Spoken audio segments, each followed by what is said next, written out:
welcome to Anchor Network, where you get updates of things happening around you and things you would like to know. I appreciate everyone who has subscribed to this channel and those who are yet to subscribe. And if you have not subscribed, what are you waiting for? Click the red button and also click the bell icon so that you'll be notified anytime we publish any news. This time around, we have wonderful news for you that you will be glad that you are aware of. Stay tuned. This article is written by Obinna Akukwe. Culture of bloodletting has been introduced once more into Biafra land by agents lawyer to Nnamdi Kanu, Nwazurike, with regards to the murder of Prophet Nwoko, Chukwuemeka Huga alias Okpele, and other victims of internal assassination. We have made investigations with contacts within IPOB community and concluded that Prophet Nwoko was murdered by order from above. 6 Enugu-based IPOB operatives macheted him to death in urges of murder within Biafra land, which I estimate to be beyond 200 so far. Many of the victims of success assassinations have nobody to help tell the story publicly. Prophet Nwoko is a friend, colleague, and fellow Igbo activist introduced to me by the General Coordinator of General Assembly of all Igbo Christian organizations and ministers, Apostle Dr. PCJ Mark Josie, in 2011, and we met severally till 2016 when we disagreed on the modus operandi of achieving Igbo mandate or Biafra. I have alluded to that in my piece Murder of Prophet Nwoko by Biafran Activists, a course on the struggle, though I do not agree with many of his prophecies and have voiced it to him. Yes, I respected his sacrifice, passion, and prayers for the Biafran struggle. In 2015, Nnamdi Kanu was arrested by Buhari's DSS and a public outcry followed his incarceration. The home front was effectively managed by Ima Powerful, IPOB spokesman, while activists like Okey Isiguzoro, president of Ohanaeze Youth, provided a reliable support. However, the issue of sharing formula for money collected from high-profile politicians sympathetic to Nnamdi Kanu became problematic between IPOB and Ohanaeze.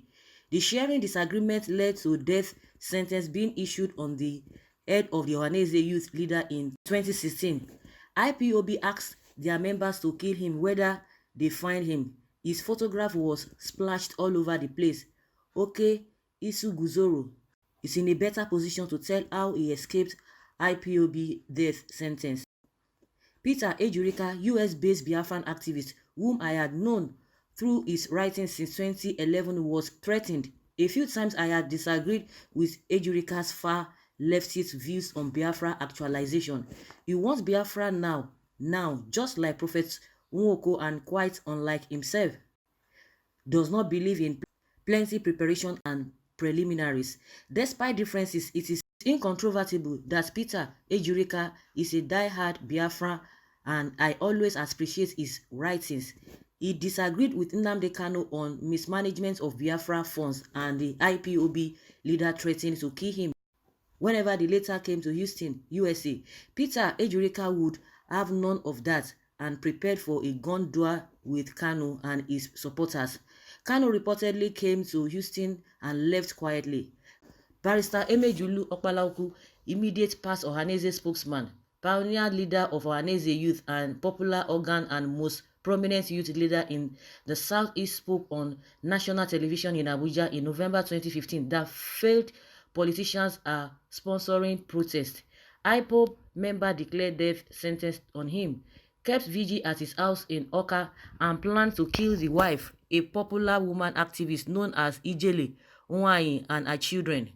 Okpalauku's wife and children were smuggled to Abuja by a group of Ebubeagu members with huge assistance from a notable Holy Ghost priest, Reverend Father Desmond Arazu. The driver who brought the family out to Abuja recounted the story of the escape to me, while Father Arazu told me that he provided logistics. Prophet Nwoko reduced links with JAAICOM and joined IPOB fully and started prophesying for Kanu. He relocated temporarily from Enugu to Abuja and lived in a house near Kuje prison to become a courier to Kanu and ministered to him in prison. He threatened everyone with fire and brimstone in defense of Kanu. After a while, Nwoko realized that the struggle has become hidden financial ATM and he raised alarm. A death sentence was passed on him, and few weeks later, 6 men murdered him because he couldn't defend himself. Those who macheted him to death are Enugu-based IPOB members. In 2014, I was introduced to Comrade Chukwuemeka Uga, SY Chief Security Officer to MASSOB leader, Ralph Wazurike. He needed my assistance concerning his travels with MASSOB. This man from Igbarian in Anambra State opted out of MASSOB, accusing Wazurike of abandoning them to penury while living in opulence. He formed the Association of Igbo Youth with lots of MASSOB loyalists, and all hell was let loose.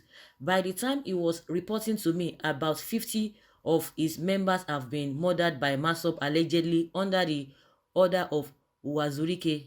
In a petition signed by their national coordinator, Comrade Chukwuemeka James Uga, and Anambra State coordinator, Mr. Odinikbo Anawude, and addressed to the Assistant Inspector General of Police, AIG Zone 9, Umahia, submitted on the 1st of November 2013. They alleged that on the 14th of July alone, Wazirike's men murdered 18 of their followers at Onitsha. It got so bad that Ohanaeze and GAAICOM waded into the matter, and Barrister Okpalauku was asked to follow up, while prominent Igbo clerics asked me to follow up and get back to them. The matter was reported to the AIG Zone 9. The AIG invited them for settlement, and some MASSOB activists laid ambush on AIYO activists, and the journey was aborted by security tip-off. I prevailed upon Okpele and his boys to shelve the trip to avoid further bloodshed. Few months later, Okpele, former CSO to Wazurike, was invited to SARS Akuzu, and by the next day he was murdered in detention. Okpele had alerted a week earlier that Wazurike threatened to use his friendly links with the Jonathan government and police to kill him, and his alert was ignored until he was killed. I cannot recount the moves that myself and others, Church and Ohanaeze leaders, made to prevent his followers from orgies of blood revenge. Chief Daniel Okafor, alias Odugu Anam, imprisoned in Asaba by Nigerian government for kidnapping, claimed that it was MASSOB leadership that alerted the security of his movements and circumstances that led to his arrest by the police in 2013. A friend of Chief Okafor contacted us in 2015 and solicited assistance for his release, claiming that Wazirike masterminded his trumped up arrest due to disagreement. We recommended his release alongside Nnamdi Kanu and Ben Onwuka to the federal government security delegation in 2015. Ben Onwuka of Biafran Zionist movement has repeatedly claimed that it is fellow activists that betrayed him to security agents and giving them tips on how to deal with him and his followers. Nnamdi Kanu escaped death during his traditional wedding when Wazirike alleged took some activists and invaded the celebration venue. Wazirike fell out with Kanu over the sharing of Biafran money, which Kanu accused him of cornering to himself alone. Death sentence was cleared on Kanu for questioning spurious spending, and thugs from MASSOB invaded the venue of his traditional marriage and beat him up. Dr. Mark Josie traveled to Aba with group of clerics in 2016 and was sharing with the crowd of activists on why God commanded a 3-day prayer with certain protocols of if Igbo will find their feet in Nigeria. Some Biafran activists of IPO, generally led by an elderly man, threatened to kill him there if he mentions prayer again instead of outright declaration of war on Nigeria. Of course, Apostle Mark Josie is not one you threaten anyhow, and the man and his armed gang were made to behave themselves. The history of murder of fellow Biafran activists by Biafran started with General Ojukwu when he ordered the murder of Colonel Ifeajuna and Colonel Banjo and top Biafran commanders on charges of treason. He was also alleged to have set up Major Kaduna Nzogu to be killed at Nsukka front in order to have a free reign over Biafra. That free reign resulted in freed fall, failure and surrender, and absconding about 30 months of bloodshed. Once you turn against your own people in the same struggle under the slightest misunderstanding, you introduce failure to the entire process. There is murder in Biafra house, and the God of Abraham is not a murderer. Those who want to anchor the struggle on murder will destroy the struggle. For the loud-mouthed and senseless mob of lynchers, by the next 10 years or more, we will still be talking the same thing, blaming every other person except ourselves. If we fail to exercise bloodletting from within, I advise Nnamdi Kanu, Raf, Wazurike and other activists to desist from bloodletting, murders and assassinations of activists with dissenting opinions before they bring cause on struggle and Igbo race. And there's always a saying that you can't know a house more than the owner of the house.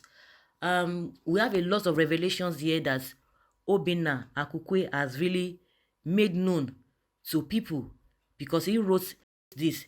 So, like I said, that you cannot know the owner of the house. You cannot know a house more than the owner.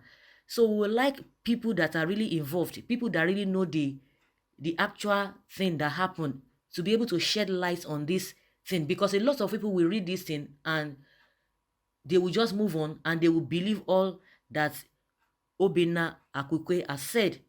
And that is why we always bring all this kind of thing to the platform, for everybody to be aware, for everybody that knows the truth, to be able to comment and shed light on the actual thing that really happened, because a lot of people might understand things differently. So encouraging our Biafran people to be able to shed light on this thing, in order not for people to be carrying out rumors that are not.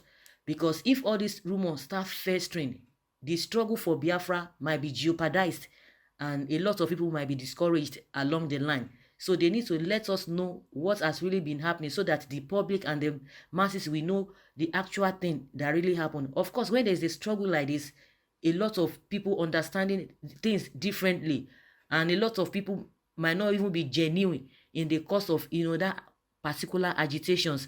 That's why you see this kind of agitation lingering for a very long time without a success.